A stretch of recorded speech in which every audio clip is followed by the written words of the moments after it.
तो चलिए आज एक ऐसी कहानी की बात करते हैं जिसकी शुरुआत तो एक बहुत ही आम एक गर्मी की रात से होती है, लेकिन वो बहुत जल्दी एक भयानक मोड़ ले लेती है। ये सिर्फ एक चेतावनी थी, बाहर सोना खतरे से खाली नहीं। लेकिन यही वो बात थी जिसने घटनाओं की एक ऐसी लड़ी शुरू कर दी जिसकी किसी ने कल्पना भी नहीं की होगी।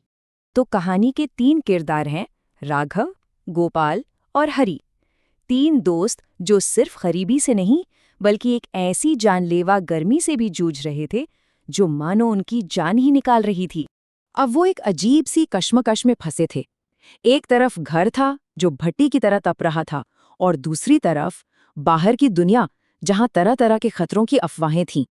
तो दुविधा बिल्कुल सीधी थी, क्या करें? अंदर की उस दम घुटने वाली गर्मी में रहें या फिर गांव के बड़ों की चेतावनी को नजरअंदाज करके बाहर के उन अनजाने खतरों का सामना करें? तो चलिए देखते हैं कि जब उन्होंने अपनी किस्मत आजमाने का फैसला किया तो कैसे राहत की ये तलाश उन्हें सीधा खौफ के दरवाजे पर ले आई। शुरू में तो लगता है कि उन्होंने सही फैसला किया है, लेकिन ये सुकून ज्यादा देर तक टिकने वाला नहीं था। आधी रात का वक्त, चारों तरफ सन्नाटा। राघव की नींद खुलती है, वो अंधेरे में थोड़ा आगे बढ़ता है और तभी उसे ये भयानक एहसास होता है कि वो अकेला नहीं है।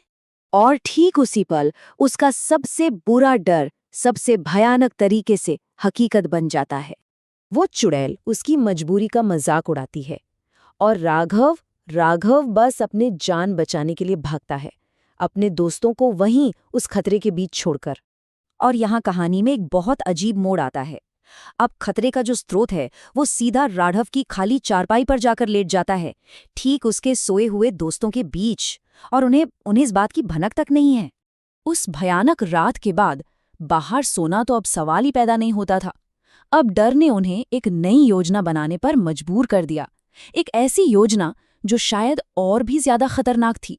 उनकी योजना बहुत सीधी सादी थी, एक पुरानी डरावनी समस्या का एक नया मॉडर्न समाधान।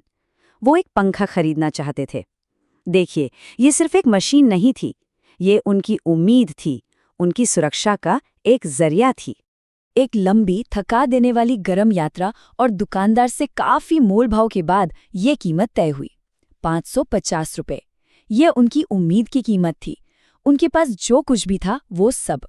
अब वो अपनी कीमती चीज लेकर घर की तरफ चल पड़े हैं। शाम ढल रही है और रास्ता वही भुताहा है जहां खतरा अब भी शायद उनका इंतजार कर रहा था। गोपाल ने पंखा अपने सिर पर रखा हुआ है और जैसे जैसे वो आगे बढ़ते हैं उसे पंखा भारी और भारी महसूस होने लगता है। एक अजीब सा डर उनके दिलों में घर करने लगता है। जो चीज उन्हें बचाने वाली थी वही अब एक बोझ जैसी लग रही थी। पीछे चल रहे उसके दोस्त जब मुड़कर देखते हैं तो उनकी तो मानो सांसें ही रुक जाती हैं। पंखे के ठीक ऊपर चुड़ैल की एक काली सी परछाई बैठी है जिसे गोपाल देख ही नहीं पा रहा।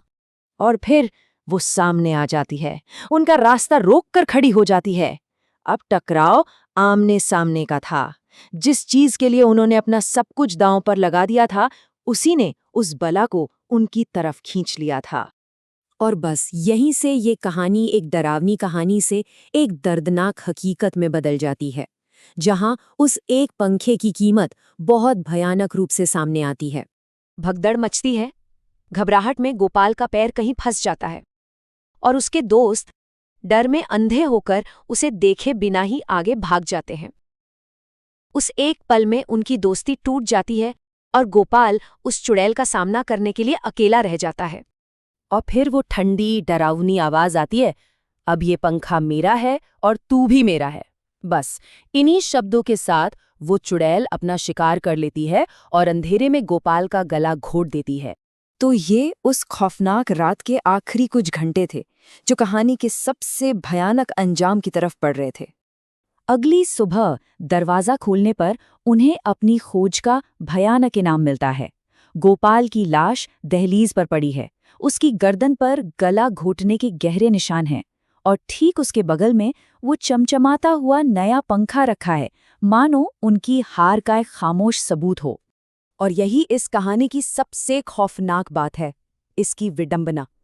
उनका जो हल था वो तो काम कर गया, पंखा मिल गया, लेकिन इसकी कीमत चुकानी पड़ी एक दोस्त की जान से।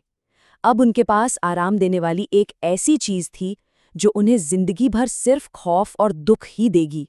तो ये कहानी एक सवाल छोड़ जाती है, क्या वो पंखा सच में एक समाधान था, या फिर वो एक श्राप को बुलाने का बस एक जरिया था? ये कहानी एक तरह से हमें ये याद दिलाती है कि कभी-कभी आराम की तलाश हमें एक और भी गहरे अंधेरे में ले जा सकती है।